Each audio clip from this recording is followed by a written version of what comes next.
Good afternoon. My name is Scott Redler, Chief Strategic Officer at T3Lab.com. Welcome to today's recap and look ahead. So today we came in, futures down 4 or 5 handles. Figured maybe an inside day after 2 strong days to start the year.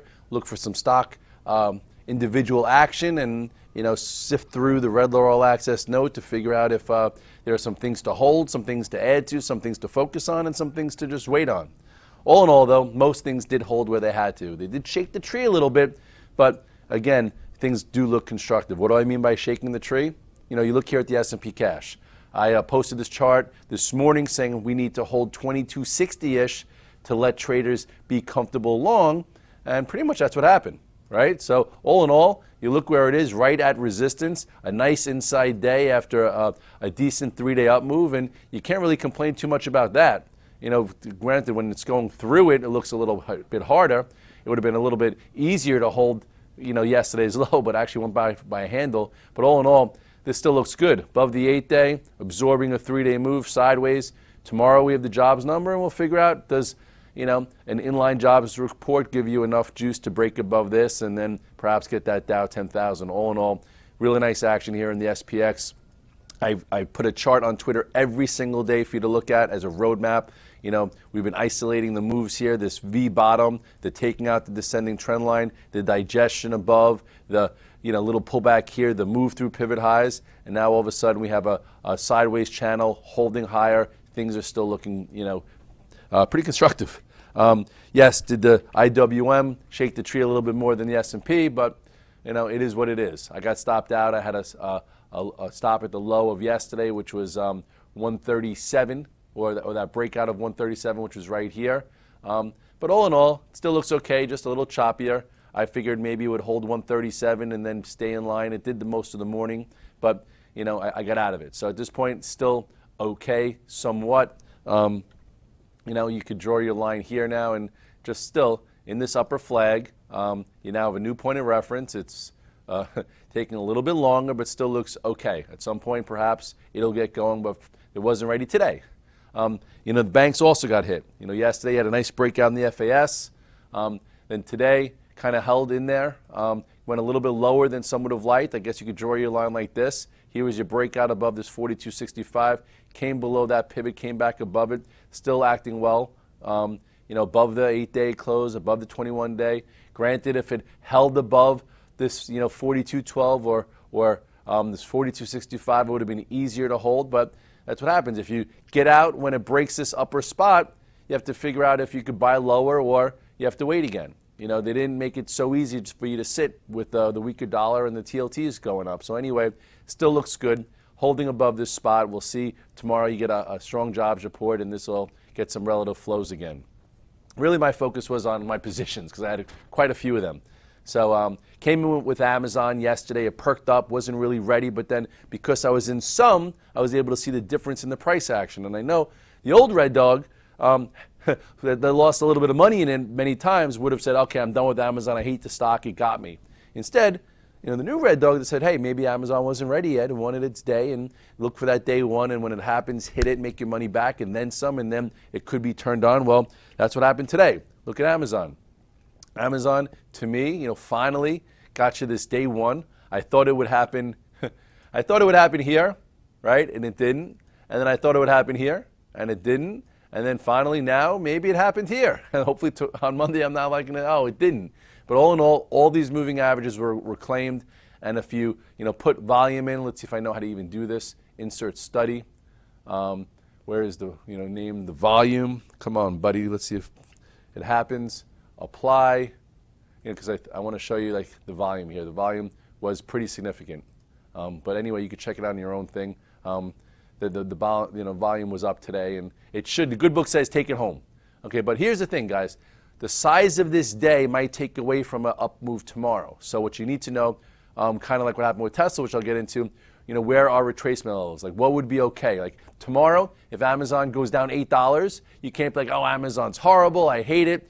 You know what? It's up 23. So being down 8 is still the top third of the range. Kind of like what happened with Tesla. Tesla, was up $10 here. Come back to me. It was up $10 yesterday. I took it home. I was hoping, up a few dollars, add on to the great day we had yesterday, but it was up maybe too much. So it had a, pack and fill a little bit, so it was down 4 or 5-ish after being up 10, but it was also down 3, so really a $13 swing. So all in all, it was still fine. So you go to Tesla. Tesla came in today. Okay, this was yesterday's move, by the way. Okay, it was an unbelievable one, right? Tesla opened lower. We talked about if it can go green, it could, build some confidence, and that's what it did. Closed strong, and then what did it really do? It really just came into the prior day's afternoon consolidation. So here was your low. That's where basically it closed. Came in, retested this spot, and then closed well. So all in all, the daily looks good. It just didn't open up and make it easy for those overnight. It actually could have made you more money if you trusted it and it came in. I did not buy more. I just sat in it, and now I'm still in it overnight. Now you look at the daily chart. The daily chart looks good. Now it's building a nice upper area. Let me remove this volume here. Remove. Okay, insert. Whatever. Okay, I don't have enough time for all this. Anyway, here's, oh, look at that, right? And it's actually pretty symmetrical going across. So this looks okay. Now, a few days above this, and then maybe we get another momentum move above that. So that's how you want to stay with the trade and keep massaging it. Google, I did enter today. I'm not sure. The stock, remember, last year had my number, but all in all, it's looking pretty good. Okay, it started to clear this spot. Remember, in the beginning of the week, it cleared 803. Now it closed strong, so maybe it works its way back to this pivot. I know most people will be buying up there, so why not play this little middle here to see if it happens? And then the all-time highs is all the way up there. But all in all, Google's above all the moving averages, acting well. So I figured I had to be a little bit in there. Netflix I had overnight. I sold it. Great trade. Congratulations to everyone who stuck with it.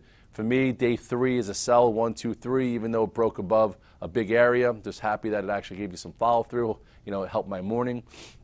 But it still looks okay. Maybe it comes back and retests, or if it gaps up tomorrow, I'll be done with it. For those of you who are in BABA, I wrote it in the note 2 days ago, saying it's starting to perk up. Took back this descending trend line here. Unfortunately, I did not have it overnight, so I missed it, but I think a lot of you guys made good money on it. Congratulations. Basically got to the target very fast. I was saying 93.50. Well, it went a little bit higher than that. This descending trend line was broken yesterday, so that's why it became a good buy, also above the 8 and 21 day. Boom. So, all in all, lots of technical things going on that are a lot to like. Not everything's having follow through, not everything's being a blockbuster, but there are maneuvers to happen if you're in some kind of portfolio approach rotating through the sectors. Lastly, because I have to go, the IBB, bought it 2 days ago, right here, added to it. Right, I bought on this day, added to it, sold it, and now it's still, first time in a while, it actually held higher. So the buyers are acting a little bit different in 2017. What's going on there? Volume's increasing. It's looking pretty good. So at this point, I would say, IBBs are just fine. Trade versus level with a little bit more time. Maybe it takes back the 200-day and continues. Some of you guys caught an extra trade. GWPH was, I was long it overnight. I did not take it. I added to it actually when it went above this high, made a few dollars, and now I'm just going to sit in the options. But that was my day trade. Sometimes I just do day-and-a-half trades, and this was one of them. Broke this descending trend line, went up about $10, take the trade, now move on. Love them and leave them. Some trades could last for weeks, some could be a day and a half, some could be a few more, some could be a few minutes. All depends on where you want to live. But all in all, markets held in there. Pretty much an inside day across the board except for a few spots. Definitely some stock selection could have helped today. If you were in the right place, right time, I'm trying to help you guys do that. And I think we're going to have a lot more of that. Tomorrow, jobs report, I think they're looking for 180. I think in line would be best. If they happen to be weaker than expected because of the ADP, the TLT's already had a nice oversold bounce. When could you have covered? When it reclaimed the 8 and 21 day right there. Okay, that was for the first time. Look how it was below the 21 day all the way from 135. So why be a piggy when it rounds bottom? And on this day, could have been your out, and you wouldn't have been caught short. Maybe some of you guys even got long, and now we'll see what happens tomorrow. Here's the 50 day. So a weaker number, maybe it opens up, and you could short it, or if you're still long it, sell it. A stronger number, then I think you stayed too long to the party. So at this point, that's how you maneuver lower ends of the range. When they get reclaimed, look how it was below it this entire time. That's when you want to be short, or that's when you want to be out of it. Maybe here you tried a little bit long and you got paid, or at least you're covered. Anyway, that's about that. So tomorrow I'll be in Short Hills. My note will be abbreviated like it always is on a Friday. No morning call by me. I'll tweet out a few things in the morning, try and keep you guys in the loop. It'd be very cute to see Dow 20,000 for the weekend. How does that happen? I guess, a little bit of a stronger report where banks participate, maybe a bounce back in the banks, and let high beta tech, have some follow through to today's strength. But we shall see. We know it doesn't matter. It's just a headline. Have a good night.